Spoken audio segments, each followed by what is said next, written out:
لله وكفى وسلام على عباده الذين اصطفى أما بعد فأعوذ بالله من الشيطان الرجيم بسم الله الرحمن الرحيم محمد رسول الله والذين معه أشداء على الكفار رحماء بينهم آمنت بالله صدق الله مولانا العظيم قال الله تبارك وتعالى في شان حبيبه الكريم إن الله وملائكته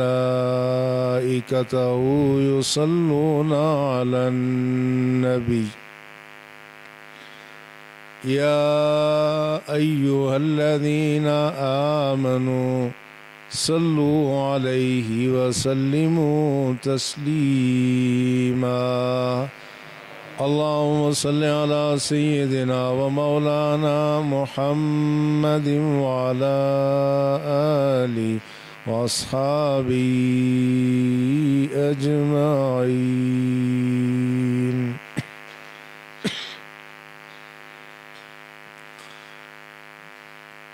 لائق عزت و تکریم ارباب علم و دانش صاحبان محبت و عقیدت،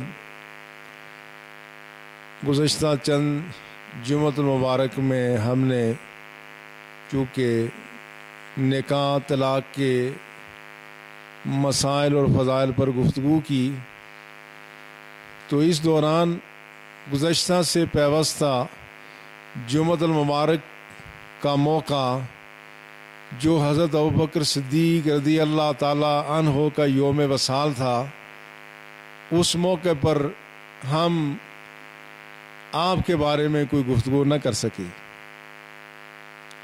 حالانکہ حضرت ابوبکر صدیق رضی اللہ تعالی عنہ وہ فی الواقع محسن امت ہیں۔ اس ملت پر ابو بکر کا بہت بڑا احسان ہے، اس لیے کہ رسول اللہ صلی اللہ علیہ وسلم نے ارشاد فرمایا ان آمن الناس علی فی صحبتی و مالہ ابی بکر۔ آپ نے فرمایا کہ جان و مال کے اعتبار سے سب سے زیادہ احسان مجھ محمد صلی اللہ علیہ وسلم کی ذات پر ابو بکر نے کیا ہے۔ تو جس نے رسول اللہ پر احسان کیا وہ رسول اللہ کی ذات پر نہیں تھا، وہ دین اسلام کی اشاعت کے لیے تھا۔ تو گویا صحابہ میں جو سب سے زیادہ اسلام کا محسن ہے وہ ابو بکر رضی اللہ تعالیٰ عنہ ہے، اور اس لیے بھی کہ ابو بکر رسول اللہ کے سب سے زیادہ پیارے انسان تھے۔ صحابہ کہتے ہیں کہ ہم نے رسول اللہ سے عرض کیا من احب الیک یا رسول اللہ صلی اللہ علیہ وسلم، یا رسول اللہ آپ کا سب سے زیادہ پیارا کون ہے؟ کس شخص سے آپ کو سب سے زیادہ پیار ہے؟ فرمایا میری زوجہ عائشہ ہے۔ پھر صحابہ نے کہا یا رسول اللہ ومن الرجال، مردوں میں کون پیارا ہے؟ فرمایا ابوہا، مردوں میں سب سے زیادہ پیارا اس کا باپ یعنی ابو بکر ہے۔ تو جو اللہ کے رسول کا پیارا ہے اس کے ساتھ پیار کرنا یہ اللہ کا پیارا بننے کا ایک بہانہ اور تدبیر ہے۔ اس لیے ابو بکر کا تذکرہ وہ عبادت ہے، ابو بکر سے محبت اللہ سے محبت، اللہ کے رسول سے محبت ہے، اور اس لیے بھی کہ ابو بکر سلسلہ محبت میں، سلسلہ صحابیت میں وہ ہمارے لیے ایک رول ماڈل ہے، مشعل راہ ہے۔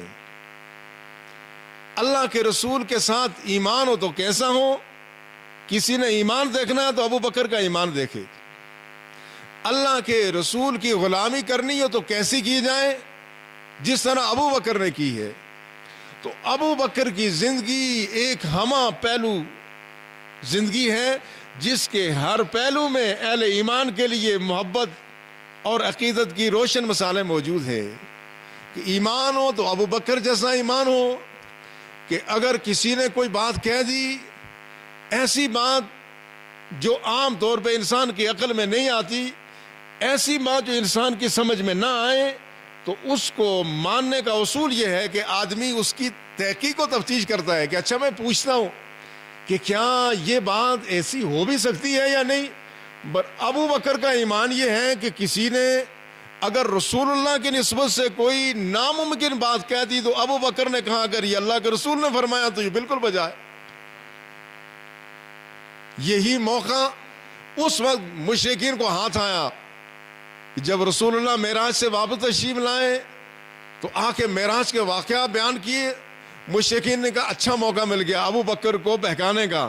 کہا ہاں ابو بکر دیکھو، اب تمہارا دوست پہلے تو دنیا کی باتیں کرتا تھا، اب یہ کہتا ہے کہ میں رات کو آسمان پر گیا ہوا تھا اور میں راتوں رات بیت المقدس گیا۔ تو آپ نے کہا کیا یہ بات رسول اللہ نے فرمائی ہے؟ انہوں نے کہا ہاں تمہارا دوست یہ بات کہتا ہے۔ کہا اگر انہوں نے فرمائی ہے تو یہ بالکل بجا ہے، میں اس کو مانتا ہوں، میں تسلیم کرتا ہوں۔ ابو بکر کا ایمان یہ ہے کہ وہ پوچھ کر کے نہیں، وہ تحقیق کر کے نہیں، بس وہ انہیں پتہ چل گیا کہ اللہ کے رسول نے یہ ارشاد فرما دیا، بس انہوں نے اس کو مان لیا۔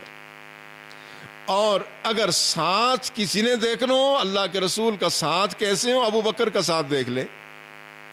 کسی نے ابو بکر کی دوستی دیکھنی ہے رسول اللہ کے ساتھ تو ابو بکر کی دوستی دیکھے تو پھر دوستی کی عظمت کا پتہ چلتا ہے۔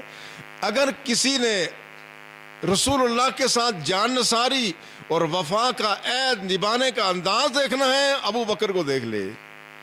اور کسی نے اگر میدان کارزار میں جب بڑے بڑے جوانوں کے، بڑے بڑے جری اور بہادروں کے پاؤں اکھڑ گئے، رسول اللہ پر صاحبان بنتے اور تیر اپنے سینے میں کھاتے ہوئے دیکھنا، ابو بکر کو دیکھ لے۔ یہ ابو بکر کی زندگی کے بے شمار پہلو ہیں۔ اور کسی نے تاریخ انسانیت کا سب سے بڑا عالم دیکھنا ہو، ابو بکر کو دیکھ لے کہ قرآن فہمی کیا چیز ہے اور رسول اللہ صلی اللہ علیہ وسلم کے ارشادات کو سمجھنا اور اس کے مفاہیم کا اطلاع پانا، اس کی گہرائی میں اترنا، یہ کسی نے دیکھنا ابو بکر کو دیکھ لے۔ صحابہ کے مجمع میں رسول اللہ صلی اللہ علیہ وسلم نے ارشاد فرمایا خیر اللہ عبدن، اللہ نے ایک بندے کو اختیار دے دیا کہ چاہے تو وہ دنیا میں رہے اور چاہے تو اللہ کے پاس چلے جائے۔ اب یہ سارے صحابہ موجود ہیں، اکابر صحابہ موجود ہیں، سارے اس پہ خاموش ہیں، مگر ایک شخص ایسے جو مسلسل رونا شروع ہو گئے، ان کے آنسو نہیں تھم رہے ہیں۔ صحابہ کہتے ہیں ماذ ھذا شیخ، اس شیخ کو کیا ہو گیا؟ اب رسول اللہ نے ایسی بات ہی کون سی فرمائی؟ آپ نے تو یہ فرمایا کہ اللہ نے ایک بندے کو اختیار دیا ہے کہ وہ چاہے تو دنیا میں رہے اور چاہے تو اللہ کا قرب حاصل کرے، آخرت میں چلے جائے۔ تو اس بندے نے اللہ کے پاس جانا پسند کر لیا۔ ابو بکر کو پوچھ رہے ہیں تم کیوں روتے ہو؟ کہا تمہیں پتہ نہیں یہ رسول اللہ نے جو بات فرمائی اس کا معنی کیا ہے؟ فرمایا بندوں میں سے کس بندے کو اللہ اختیار دے سکتا ہے؟ کوئی چاہے تو دنیا میں رہے اور چاہے تو آخرت کو اختیار کر لے۔ یہ تو اللہ کے رسول اشارہ فرما رہے ہیں کہ اللہ کے رسول ہم سے جدا ہونے والے۔ یہ ابو بکر کی وہ حالات اور رسول اللہ کے ارشادات کی گہرائی کو جانچنا، ابو بکر کو دیکھ لے۔ اور کسی نے دنیا کا عظیم مدبر دیکھنا، ابو بکر کے روپ میں دیکھ لے۔ ان سے بڑا سیاستدان کوئی روئے زمین پر انبیاء کے بعد ان سے بڑا انسان کوئی پیدا نہیں ہوا۔ ان کی زندگی کے بے شمار ایسے پہلو ہیں کہ جس میں ہمارے لیے روشنی روشنی ہے۔ یہ جہاں باقی سارے صحابہ کی فہم، فراست، عقل، بصیرت جواب دے دیتی ہے، وہاں ابو بکر کھڑے ہو جاتے۔ ان کی بصیرت اور حکمت، ان کی سیاست اتنی اعلیٰ درجے اور اس پائے کی ہے کہ اس کا تصور نہیں کیا جا سکتا۔ اس لیے ابو بکر کی زندگی کے ایک ایک پہلو کا تذکرہ وہ ایمان کو جلا بخشنے کا ذریعہ ہے۔ ابو بکر کی پوری زندگی وہ اسلام کی خدمت میں وقف ہوئی، اور ابو بکر وہ ذات ہیں کہ جن کے بارے میں ملت کا اجماع ہے کہ